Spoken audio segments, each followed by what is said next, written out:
A day in my life as intern in Tarlac. So ayun, kaduan nyo akong magburas ng kalamansi gamit ang aking mamahaling pag-ikat. Ayun guys, sinimulan ko ng magpitas ng kalamansi dahil kailangan lang mabawasan ng bunga nito at sobrang dami. Nasasayang lang din.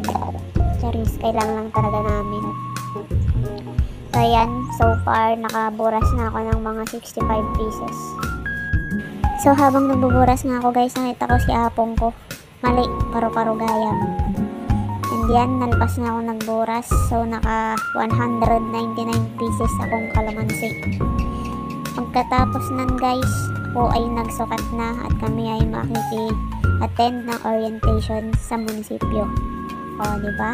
Outfit check! And yan, dito nga pala kami umattend guys. Ayun nga pala yung mga participants, mga farmers dito sa Tarlac. After nan, nabisinan kami kaya gumatang kami ng fishball. Wala nyo guys, 50 piso lang yan. Busog na yung 20 pesos mo. Pagka uwi namin guys, ito yung nadatnan namin. Grabe, nakakalungkot. Nagsitumba yung mga mais namin. Papakanta ka na lang ng meow meow meow meow meow meow meow meow meow. Joke lang. Hindi lang pala mais ang natumba guys. Pati yung talong namin nagsitumbahan na. Lahat na sila sumuko guys. Sinukuan na kami. Joke. And yan, binura sa tinipito yung saba at natumba daw. Kaya tinanggal niya na sa puno. And kanagabihan guys, nagkaligsahan kami ni Ellie. Ayan, prepare niya na kanyang recipe.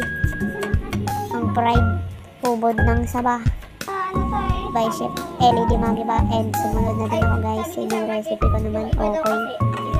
Dahil sobrang dami na yung kalabasa dito guys. Hindi na namin pinakita dahil naksot yung naluto namin. Yung kinabigatan, nag-tour kami ni Ellie. Ayan, nag-vlog din siya.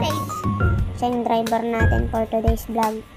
And sa aming pag-iikot, nakita kami nang nagtitinda ng tukak, kaya gumatang kami. Froggy! Favorite kasi namin yun guys. And yan, umikot na naman kami ni Ellie. Gamit ang aming mamahaling NWOW. Napakabilis ng NWOW namin yun guys. Umu-overtake pa ng mga 10 truck. And yan, nakita namin ang best friend si Pina and si Ado. Nandyan din si CJ7 and CJ14. Si CJ7 and CJ14. And nadaanan din namin din yung family. Kwak kwak kwek kwek kwak kwak. And kinaumagahan guys. Ayan, another day, another sleigh, charot. Kami magbibilag ng pagay. Kasi nag-harvester kahapon si Tito. Ayan, sobrang tirik ng araw guys. Sobrang init to. Sayang Kojik. Charot. Yan, yung kiwar naman ni Tito. First kiwar kay Tito and sumunda kong nag-kiwar. O, diba? Yan na, kiwar na. Sobrang lupit kong mag-kiwar. Mapapakaway na lang si Ellie, oh. O, diba?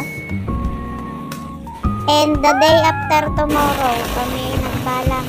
Kami nahanapin daw yung sinanglawan din sa Tarlac, sabi ni Ellie. So, ayan. Nag-travel na naman kami. At sa amin, pagka-travel, may nadaanan kami sa damak-mak na kalabasa. Alam nyo ba guys, 8 pesos lang yan, 1 kilo. 6 na peraso nyo, 70 pesos na. So, yan, na-traffic kami guys. Diba? Grabe, na-stuck ang aming 3 wheels. And sa wakas, nahanap na rin namin. Nakarating na nga kami guys, sikat na sinanglawan. Yan na nga guys. Ito yung sikat na sinanglawan sa Tarlac, ang Alray sinanglawan. Beke naman, charis. Ayan na nga, papasok na kami at nauna na si Tito. Sobrang seneryo, diba? Craving satisfied. Tayo na mga bestseller nila guys. May dinardaraan, may bobos at dinakdakan. May plus sinanglawan na guys. Alisok. And ayan na nga guys, yung order namin. At talagyan na yun ng sabaw. Diba? Mainit-init pa guys. Pero mas mainit pa rin yung dugo ko, charis. And yan na nga guys, kain na kami. Solid guys. Try nyo din. Yun lang. Salamat.